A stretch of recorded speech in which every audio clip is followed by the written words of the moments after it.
All right.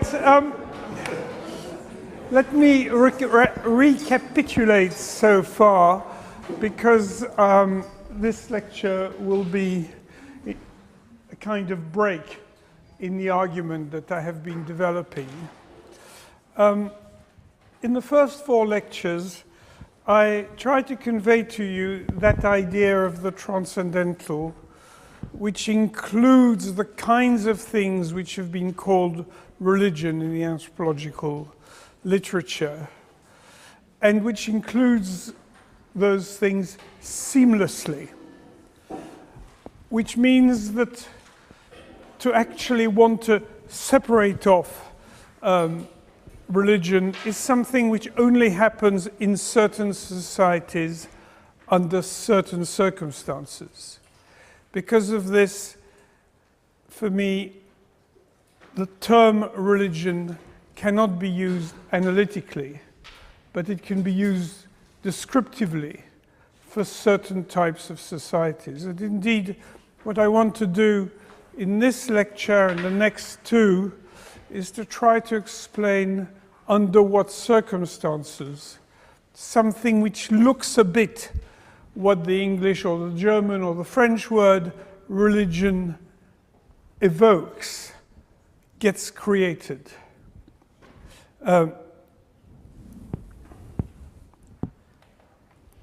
So far, I've argued that this transcendental, which seamlessly includes religion,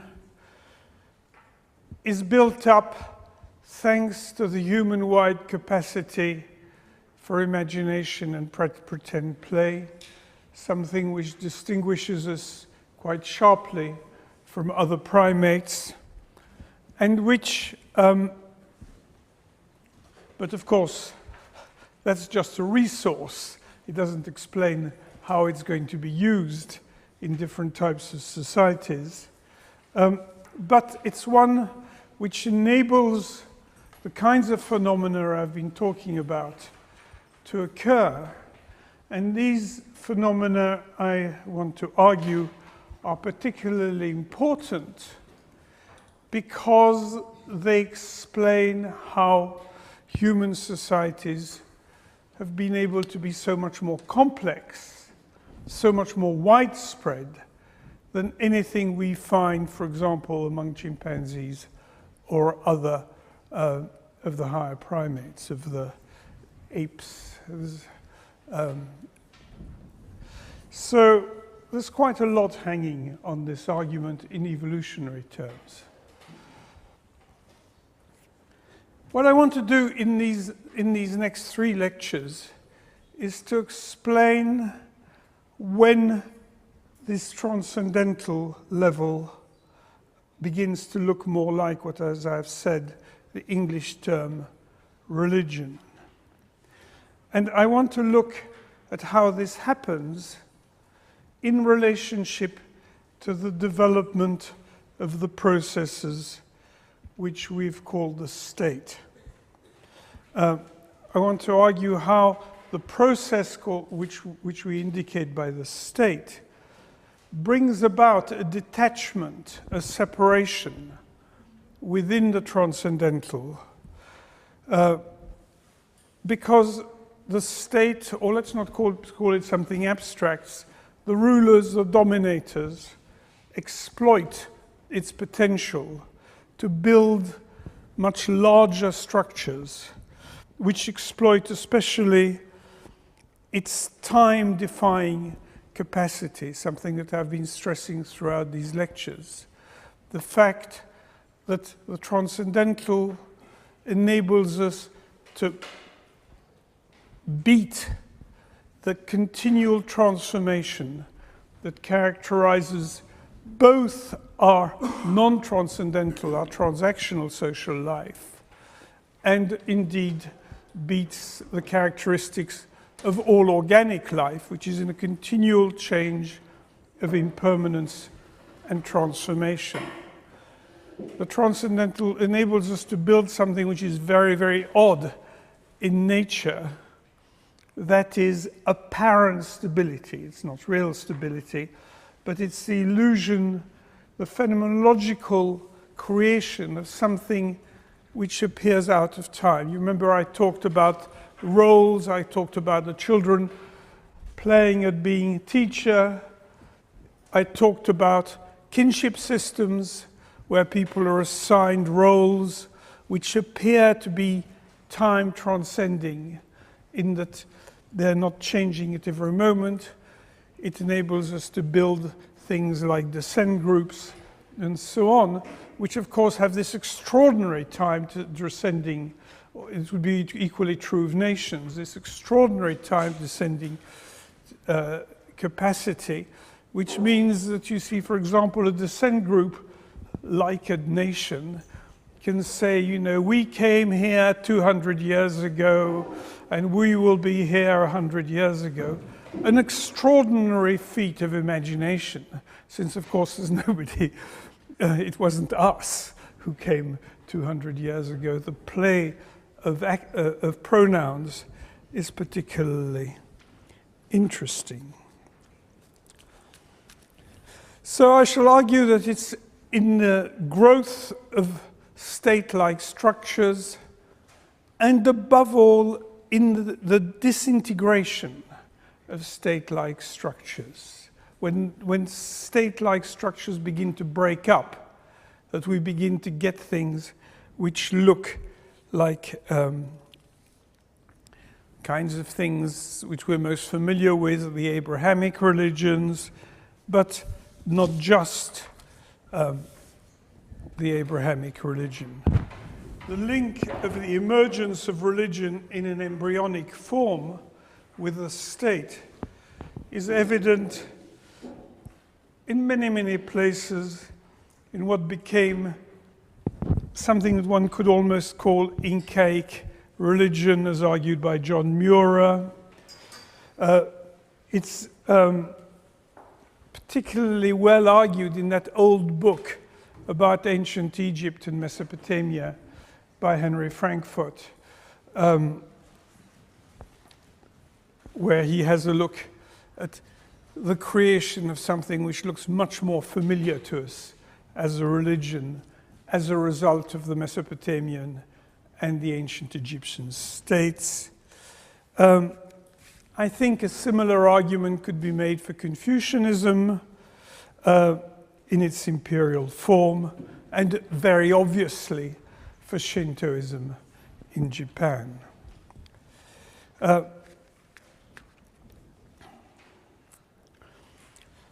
Interestingly enough, it can also be made when one looks fairly closely at the Ancient Testament, where the development of something which looks like a religion is very strongly associated with the development of early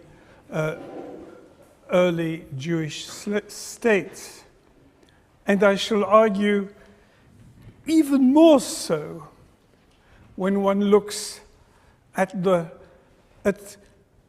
shadow of these early states when they collapse in, for example, the Babylonian exile, which is, of course, the time when most theologians argue when monotheism grew up.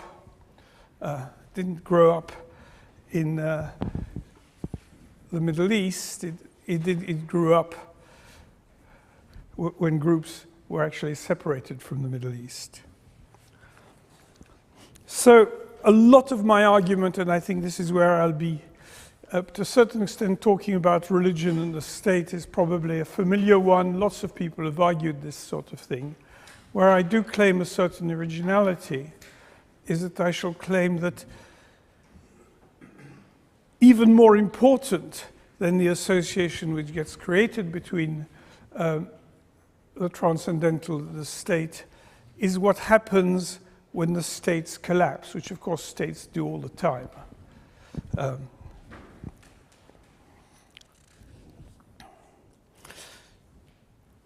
I haven't said anything about Hinduism and Buddhism. I won't, because I haven't obviously not got time. And also because, as many scholars about these two types of phenomena have argued, these actually don't fit really with the English or the German or the French word religion. It's a bit of an illusion created by comparative religious studies at one stage in the 19th century that these were thought to be comparable phenomena to the Abrahamic religions. I think they're not at all. But of course, at certain times of history, Buddhism gets picked up by the state and begins to look a bit like the kinds of things that I've been talking about long ago under Ashoka, but much more clearly in the modern forms in Thailand or in Burma, where the kinds of argument I'm talking about would apply. It would also apply for Hinduism when various states try to pick up the transcendental, particularly clearly in the kinds of little kingdoms, which I don't know if you know the work of Nick Dirks, as illustrated in particular detail in southern India. But time prescribes that I have to leave these two kinds of phenomena aside. And as is my wont, because that's what I know best, and also because it enables me to do the kind of game that I've been trying to, which characterizes the kind of anthropology I'm arguing for, which is on the one hand ethnographic, is correcting the theoretical by the ethnographic and vice versa. I'm going to turn back to Madagascar.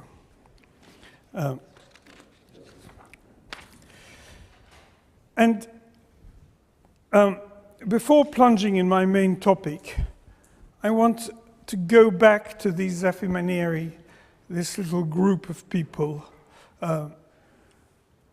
and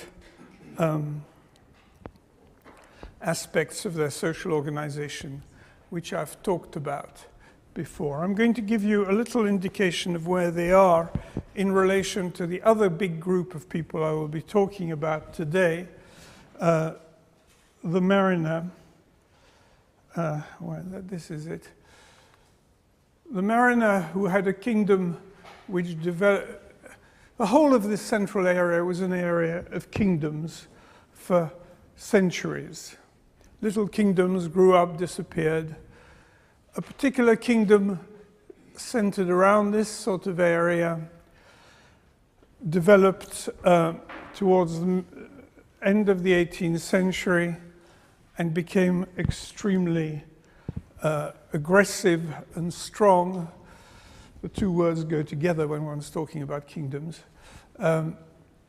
Partly because of great reliance on very large-scale rice irrigation, partly because of the capture of various trade routes, and above all by what developed as a kind of alliance with the British, who supplied them with weapons. This is quite a complicated story, and I won't go into detail. But the point is that this area is an area where there have always been kingdoms. A particularly big one grew up at its capital, its later capital, Antananarivo. Antananarivo became the capital of Madagascar. Quite a spectacular place.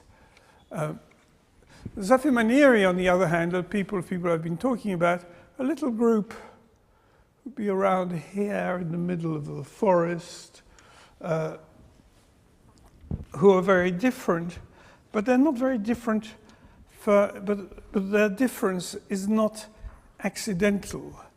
In fact, it does seem very much that these Zafimanieri people went to this area, which my colleagues who've come to visit me during fieldwork tell me is terrible, but I rather like it because it never stops raining. It's a bit like here last month. And peculiarly difficult of access. And they're there not for an accident, but because, like many groups in Madagascar, they're groups of people avoiding the state. They're a group of people a bit like sort of an example of sort of class ideas of groups which actually create themselves as they create themselves by avoiding the impositions of states, quite a number of states. It's a very complicated story. So they're quite different kinds of groups of people. So they're the Zafimaniere mainly, shifting cultivators, the mariner mainly, irrigated rice cultivators, but also traders in quite a large extent.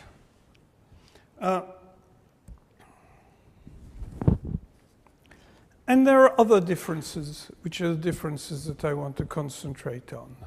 I mean, obviously, the mariners have had states, or not necessarily mariner states, for centuries. The Zafimaniere have avoided them. But there's a difference which is linked to what I've been talking about so far, which is when I was talking about the Zafimaniere, I've been talking about the significance of their houses, of wood, of the central post and the hearth, how the organic change of trees as they grow up gets transformed quite consciously by making hardwoods out of the heartwood of certain species, thereby creating houses which immortalize marriages of people who become ancestors, so that you can't really tell the difference between ancestors and houses. As I argued, you can, they're the same thing when you, seen in a particular perspective. So the houses are, if you like, the symbolic locus of their continuity in time, of the group, of its reproduction. The mariner, on the other hand,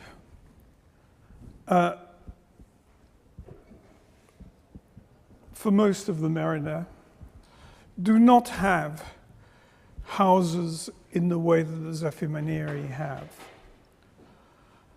They have tombs.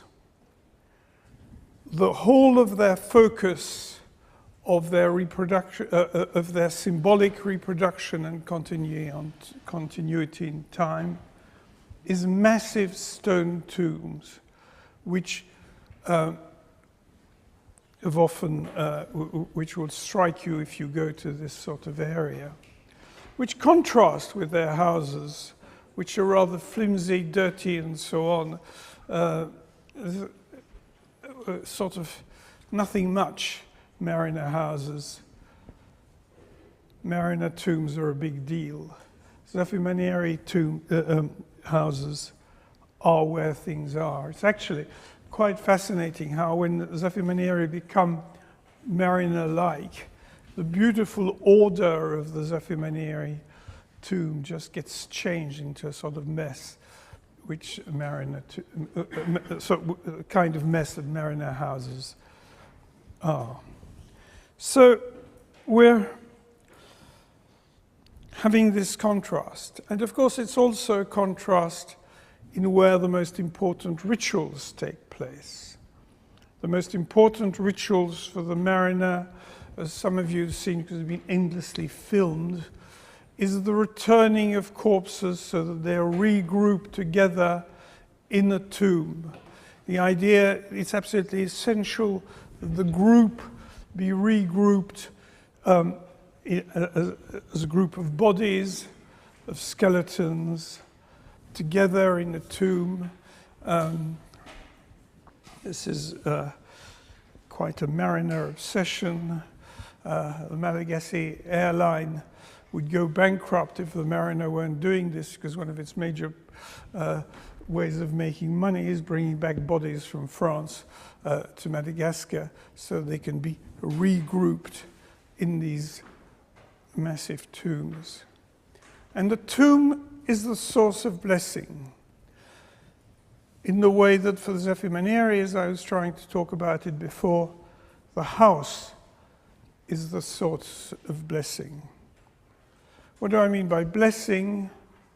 Well, it's a place where one performs rituals, usually rituals which have a promise, which are in fulfillment of a promise one has made to ancestors. But I would say for the mariner, it's just the same as I was arguing for the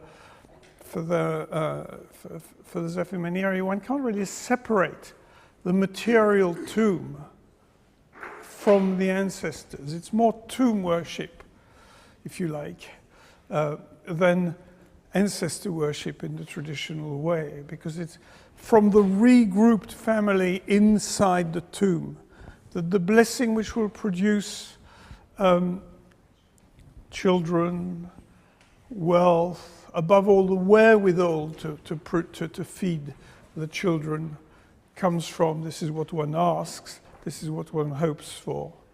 So the tomb is the source of blessing, and also it is the point of anchorage, both in the geography and in the transcendental system of reproduction.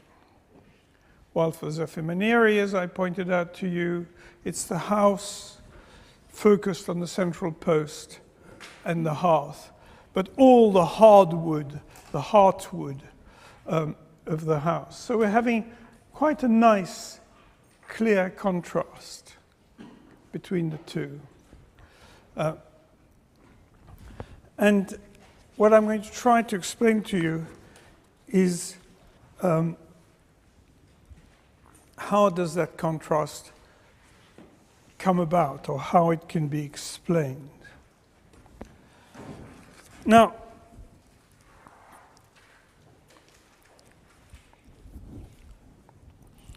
I've written a lot about all this, by the way, so that's why I'm going through it very, very quickly. If you're interested, you can find out all about it. But as I was saying, you see lots of the most famous Malagasy ritual is the bringing back of bodies in a great celebration to the tomb, because it's the regrouping, the rejoining, the being together in the tomb, which is so important, because if together in the tomb you're there, then life continues for your particular group. Now, first of all, let me return to the Zephyr house, to the central post, and to the hearth. I said before that there was a sense in which, well, there's not a sense, that there are no Zephyr-like houses symbolically among the mariner. But of course there's an exception to that. And that exception is the royal palace, the very center of the mariner symbolism. I think I can show you why. Now these are ordinary mariner houses made of earth, typical village. And this is one of the earliest royal palaces one has, a minor royal palace, by the way, one has for the mariner. Now, I think if you remember the pictures I showed you of Zephyr houses, this has been done up for tourists. And notice, actually, you can just see one part of a 19th century royal palace built in an English house style next to it. It gives you an idea of what it's like. Just go and see any big Victorian house in London and you'll see what that's like. But look at that. Oh, sorry, I didn't mean to show you. I meant to show you something else where I haven't got it. Oh. Well, I was going to show you Zafimanieri House, which looks very much like this royal palace I was showing you. And you just have to use your memory. You'll see the wood is placed in exactly the same sort of way. Inside it would look like it. But as I say, this is a rather minor palace, because if you look at the bigger palaces, especially the ones that were being built from the second half of the 18th century, you begin to see that what you're getting is a huge Zafimanieri house with a huge central post made out of exactly the same hard, permanent wood, that wood which has passed from the organic transformation to something which looks rather like permanence. And you have this immense central post of the royal palace, something like 60, it's about sort of 25 meters high, and an immense symbolic hearth, which where very similar kinds of rituals were carried out to those that are carried out inside the Zafimanieri house. But of course, in the royal palace, these are rituals of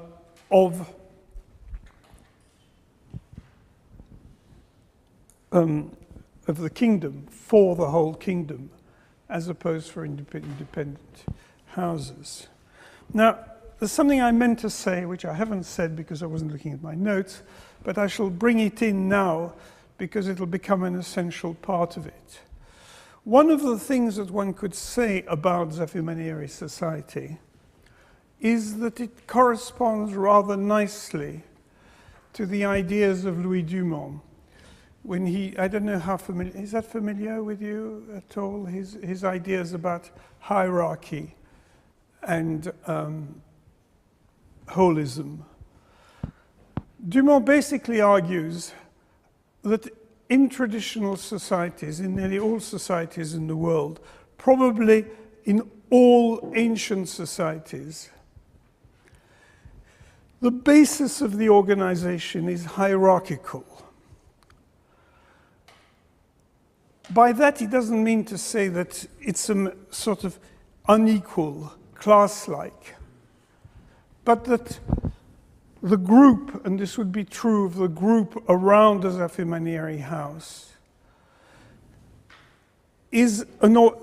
represents itself as an organic whole, where everybody has a place, an unequal place, but a place within a total construction, rather like the old traditional notion of a, sort of conservative notion of a family, where the man is the head of it, there's the woman, there are the children, and so on.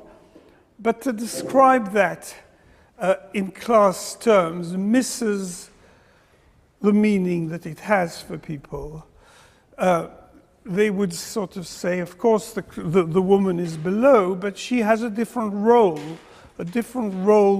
in this whole organic system. Now that's particular, that's why sort of this, Dumont argues, and actually I would agree with him, that probably the history of mankind is those of hierarchical organic societies of this type. More egalitarian societies are sort of bizarre phenomena which grew up fairly recently in certain places. And anyway, this corresponds perfectly well to the Zafimanieri house, to the Zafimanieri idea of what society is like. So it's hierarchical, organic, holistic. Something very difficult, I think, for us to understand, because the egalitarianism of our society is so strong that it fights against us accepting it. That's why many people coming from other societies can't understand sort of Western feminism, because it thinks of inequalities between men and women in terms of almost class-like inequalities, while in most other societies it's thought of in terms of complementarity, of encompassment, and so on. That's quite important, because when we look at what happens to mariner society, we begin to see that the state exploits this hierarchical, holistic notion. The state isn't a matter of, in its symbolic representation of a class presenting itself, but the state being one big family, if we're putting it extremely simply. So, as I was saying, the royal palace, in many ways, is a big Zafimanieri house. And one could say, within the ideology of mariner royalty, that big house is the whole of the kingdom. Something is very familiar from Southeast Asia, where the symbolism of the house is so central, and where the notion that the state is one big house, with this massive central post. And that central post is the ruler. The Malagasy term for a ruler or a king is Andriana, the root of which is the word Andri. I think I already mentioned it. And no surprises, the word Andri means a post. It's, if you say, if you're just talking about an Andri, it refers to the central post. So in a very strange way, in the same way as I can't say whether the central post of a Zafimanieri house after the original couple has died is an ancestor or a thing, there is a way in which you can't say whether the king is a king or a thing, or if you like, an ancestor. Now, I've tried to stress material culture so far, partly because I think the Malagasy society is particularly material, but it's interesting to sort of see this business of transposing the house to the kingdom. The term Andriana, that, by the way, doesn't just refer to the king, because of course the kingdom gets represented in a hierarchical system, and therefore the king is only the pinnacle of a system which reproduces itself below endlessly. So high nobles are king-like, but, if you like, children of the main king, but they have children and so on. So the whole of this ideology, this hierarchical, holistic ideology, can fit for the whole kingdom. And I wanted to show you what that means in terms of material culture, which will give us an idea of why tombs among the mariner rather than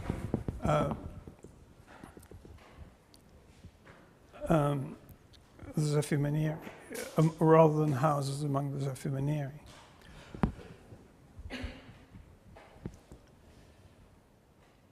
In the hierarchical ideology of the kingdom, There are a number of rules which became written rules. They may not have become written rules before, which apply to the different ranks of this hierarchical, holistic system, which is the kingdom.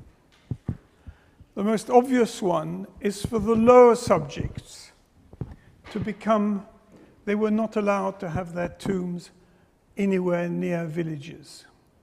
They had to have their tombs far away from the villages and the houses. And this is still so.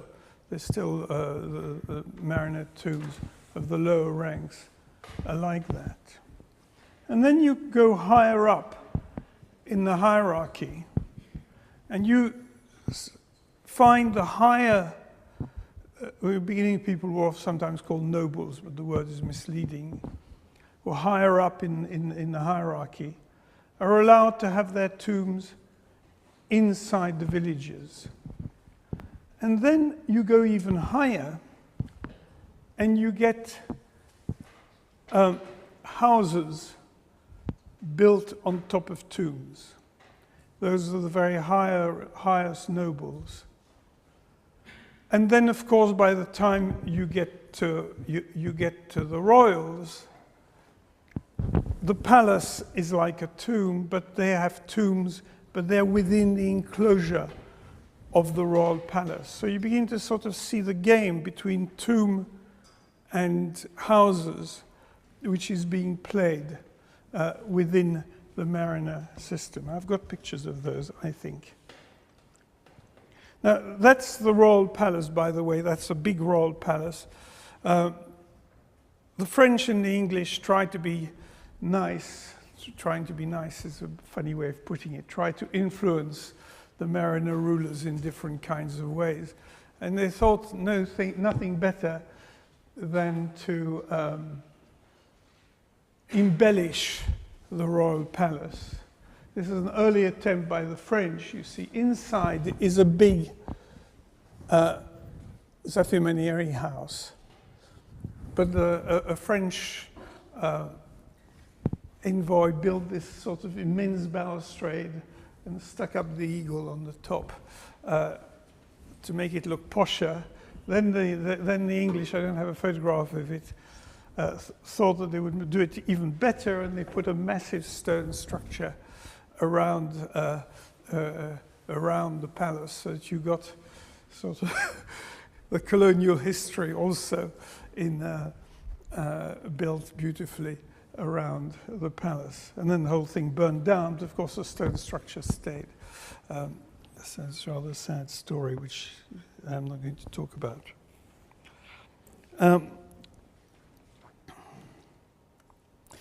Now, these are particularly posh houses on tops of royal tombs, not quite of the rulers.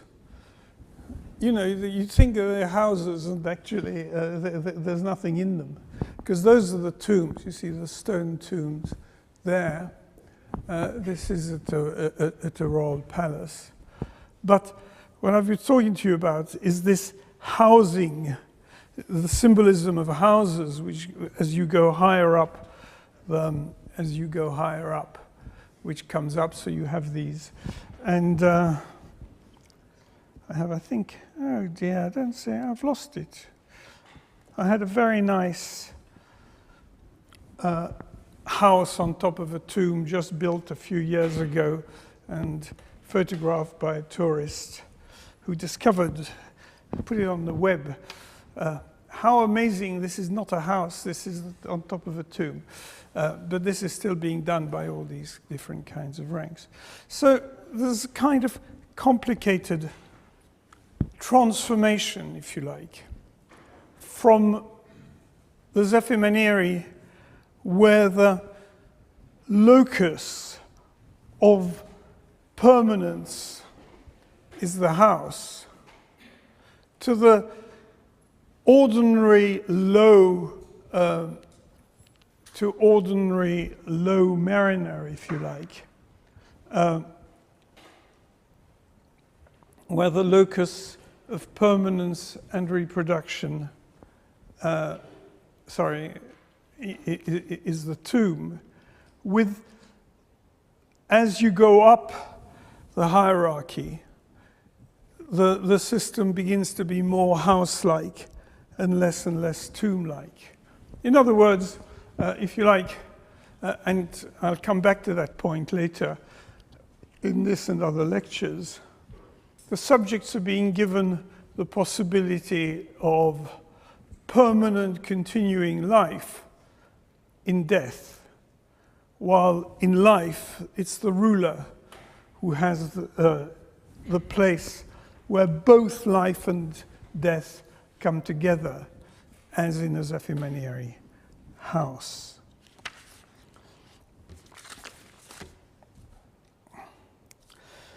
One of the things that I meant to mention is that, of course, again, the royal, one of the most important royal ritual is sometimes called the royal ritual of the royal bath, where every year the ruler has a bath and then blesses his, I was going to say his children, but of course that is exactly what is said, his kingdom, which is then passed on from person to person, so that he's acting in exactly the same way as the Zephyrmaniere elder who I was talking about. And very much like the Zephyrmaniere elder I talked about, he's both a fierce politician or a clever politician and the father of his people in that ritual. So the kind of contrast that I was talking to you between what I call the transcendental and the transactional, of course, applies perfectly to him. But things are not quite so simple, and I think, or not quite so straightforward, or perhaps another way of putting it, the mariner rulers haven't been quite as successful in their transforming, which is, I believe, what happened, a kind of Zephyrmaniere type symbolism into the royal symbolism by making the kingdom into this whole system. And I think one can see that rather well if one looks at the other really big ritual of the mariner kingdom. Now, the argument that I was making about what happened when you get the kingdoms, what you get the mariner kingdom, is a bit dodgy, I have to admit, that I don't have the proper historical documentation. On the other hand, I do have the proper historical documentation for the other ritual that I'm talking about.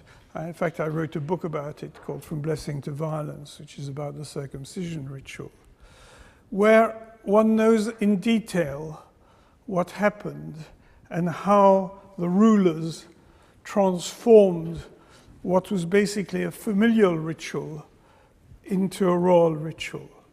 Now, I already mentioned the circumcision ritual among the Zephyrmaniere, if you remember, pointing out that in relationship to the house, it goes through a kind of transformation of the point of view towards the building. So the house is first attacked, and the child is attacked in the house, to be taken out of the house, and then to be put back into the house by then having become a transcendental house. Of course, this is typical of all initiation rituals. Initiation rituals throughout the world are devices by which mothers are attacked so that children symbolically killed, so that they can then be reborn for a higher purpose, if you like, that of possibly a descent group. Now, when this happens among the Zephyr, all right, the child is being snatched from its parents, as happens in all initiation ritual, for this larger hierarchical organic group. But there is a sense in which one can say that the group to which the child is being snatched for is one which he partly owns, in that it is an organic system, an organic totality of which he is one part. And therefore, he may be placed very, very low in the hierarchical system, but it's a system from which he is not alienated symbolically. Indeed, there may be the idea that in the end he will come to the apex. But the point is, it's like a big family. Therefore, it's as though the child is being taken out from a tiny little family focused on the mother to be included into a bigger family with grandparents and great-grandchildren and so on. That would be the kind of ideology. Not surprisingly, the Mariner rulers decided to have grand national circumcision rituals. Really grand things they did. They even, because by then, of course, the Mariner state was getting very large numbers of slaves. So I didn't say anything about the tombs of slaves. Of course, they don't have any tombs or houses in the system. But it was a massive thing. And therefore, the Mariner rulers, that we know in very great detail, organized these massive circumcision rituals at the end of the 19th century, where the whole of the kingdom had to coordinate their circumcision ritual. You couldn't do your circumcision ritual anymore when you liked. It had to be done at the moments when the state did it. And which was at irregular intervals, although there was a pretense that it was at regular intervals. And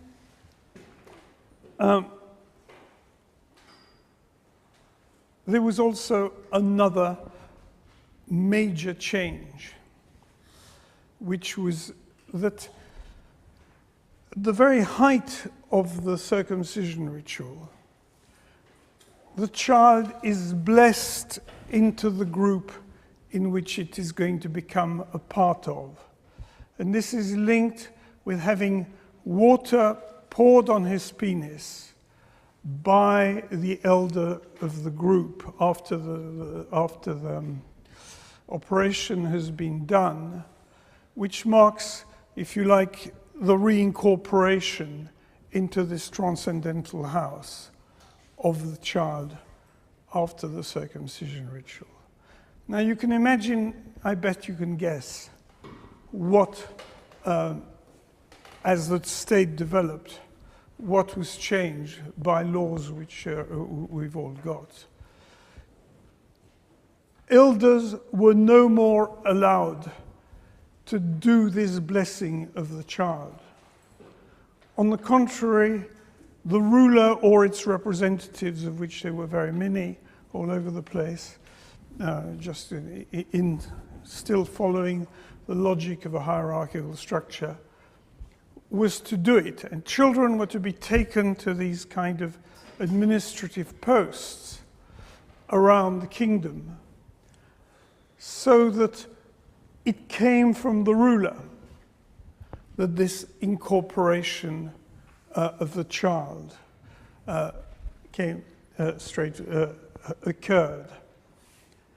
The rule, this goes totally within the ideology of the state as the one, only the one family, the one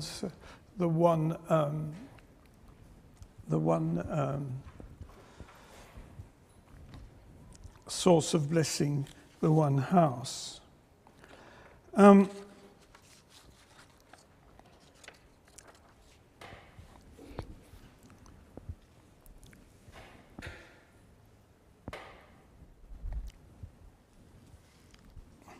you couldn't get a better illustration of what a state is, that it's a massive mechanism for sort of snatching children from their parents, and their mothers especially, so that they can become soldiers. And of course, the mariner ritual, so they can go and kill other people or be killed. I mean, that's sort of one of the most fundamental structures of symbolism all over the world. Basically, that's how states are murderous phenomena, because this illustrates it perfectly. Because of course, the mariner by then were this massive military power, which was conquering everybody thanks to the British rifles that they'd got. They conquered the whole of Madagascar nearly, not quite, thanks to all this. And of course, they needed ever more soldiers, because they did get killed and also themselves, killed and got killed. So the whole of this ritual had become completely transformed. Now, the reason why I'm talking about this, partly because it's a good illustration, partly because if you are interested, you'll see exactly what happened, is very, very well documented. Also shows that this wonderful symbolical transformation, which I've been talking about, wasn't quite as easy as it seems when I'm talking about it. There were endless revolts.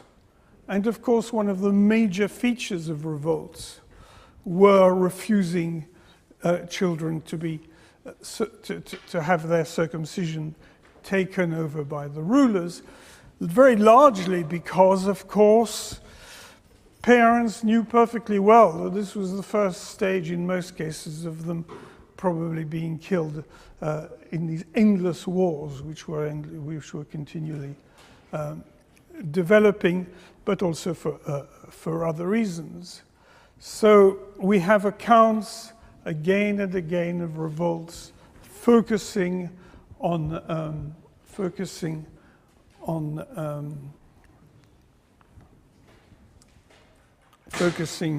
the circumcision ritual, which is hardly very surprising. But what I just want to end, and I seem to be rather short today, but you probably will be glad for that, partly because I've missed out bits I meant to do because I have my pages in such a mess, is to try to think with you about what is going on in the representation of the state as one big family, one big house, one source of blessing, as opposed to what is going on in the Zafimanieri case. I think it is possible to guess, and there are reasons why it isn't just a guess, that there's an ambiguity. It isn't quite so simple for the state to take over the symbolism and create one family. The states try to do it all over the place. And the reason why it isn't is one can see in these endless revolts that, all right, it may be convincing some of the time, to do this, but perhaps not all the time, not for everybody. In other words, the difference, of course, is that when I was talking about the Zafimanieri child, to a certain extent owning the ritual of which places him within a system where he has a very low position, it's not all that clear whether the subjects would feel that they own the ritual in the way that the Zafimanieri child owned the ritual. Yes and no, I suspect. A kind of ambiguities. Now, if that is so, the transcendental is beginning to not split, this is too much, but you know, like at that stage with the eggs of tadpoles, you know, they begin to sort of go sort of dumbbell shape, begin to sort of break, to go as though they're two poles. And I think that's a situation which is well illustrated by the Mariner state, especially towards the end of the 19th century. And there, at that moment, something very, very interesting happens. Around, I think, dated 1868, the British missionaries of the London Missionary Society had managed to capture the air.